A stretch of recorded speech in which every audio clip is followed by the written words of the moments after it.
Տարբեր հանգամանքներով կարող են փող տալ, ազատվել, ըստ էության հանձնաժողովում ընդունվեց։ Տեսեք նախագծի մասին ես ավելի ճիշտ ներկայացնեմ, որպեսզի դիտողները հասկանան ինչի մասին է խոսքը։ Գործող օրենսդրությամբ պարտադիր զինվորական ծառայության ենթակային 18-ից 27 տարեկան քաղաքացիները եւ 27-ից հետո քաղաքացի եթե չեն ծառայել, քրեական գործը հարուցվել նրանց վրա, նրանք չեն կարող ծառայել եւ ունեն միայն մեկ տարբերակ՝ դատապարտվել ազատազրկման 2-ից 5 տարի ժամկետով։ Նշեմ, որ այս պահին ունենք 1200-ից ավել տղաներ, ովքեր մեր հայրենակիցներն են,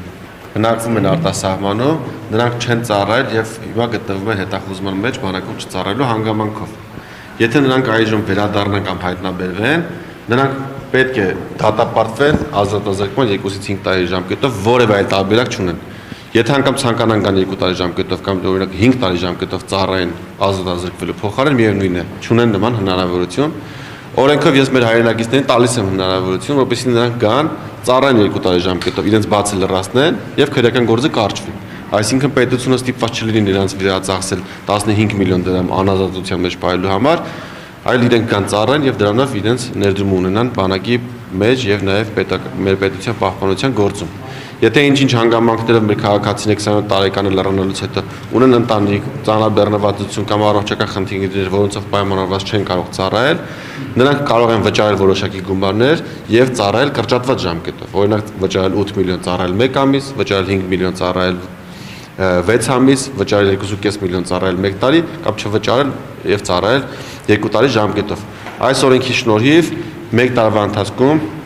առաջիկա տարվա ընթացքում մենք կունենանք մոտավորապես մինչև 5 միլիոն դոլարի պետական եկամուտ եւ նաեւ կունենանք հարյուրավոր քաղաքացիներ, ովքեր կվերադառնան Հայաստանի Հանրապետություն եւ կհաշվառվեն պայստազոր։ Բայց չենք ունեն նաեւ հարյուրավոր քաղաքացիներ, ովքեր կփորձեն իրենց զավակներին անչափահաս տարիքում հեռացնել Հայաստանից, այդ ընթացքում հավաքել X գումար, գալ վճարել եւ որևիցե կերպ չծառայել բանակում։ Այդ խնդիրը այսօր էլ կա։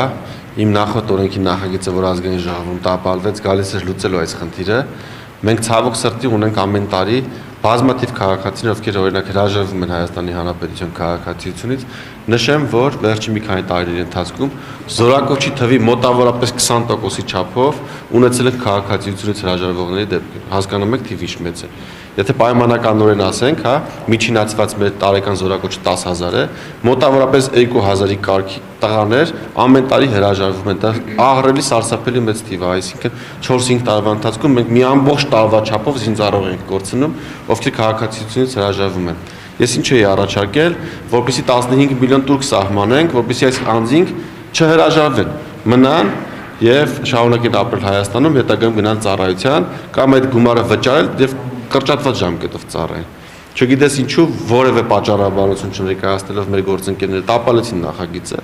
եւ նախագծի տապալումից հետո էլի շարունակում են հազարավոր քաղաքացիներ հրաժարվել քաղաքացիությունից եւ դրանով տուժում են մեր բանակը, զինված ուժերը,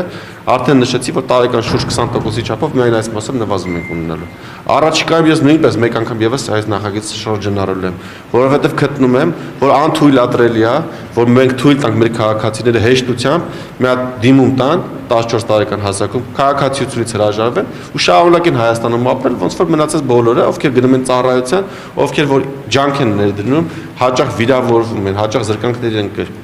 կներեք կամ կտրվելով իրենց ընտանիքից ժամանակ են անցկացնում զինված ուժերում, իրանք ունեն նույն երկիրը, որը ունեն նաև մեր մյուս քաղաքացիներով որևէ գումար չվճարել, ուղղակի քաղաքացիությունը հրաժարվում է։ Սա անընդունելի է, դրա դեմ ես առաջիկայում փորձել եմ կրկին եւս մեկ անգամ առնել, հույսով եմ այս անգամ մեր գործընկերները կամ դեմ չեն քվեարկի կամ գոնե փաստարկ կներկայացնեն, թե ինչու են դեմ, որտեվ անթույլատրելը չի կարող այս բան լինի ընդհանրապես։ Ու նաև ուրիշ բան էլ ասեմ, որ օրենքի տապալումից հետո քաղաքացիությունից հրաժարվողների թիվը աճել է։ Մոտ 30%-ով ավելի շատ են սկսել հրաժարվել օրենքի տապալումից հետո, ինչը թվերով առաջիկայում կներկայացնեմ, թե ինչքան վնաս է կրել Հայաստանի Հանրապետությունը։ Մեր գործընկերների հետ կապված այս միջադեպին անդրադարձեք, ձեր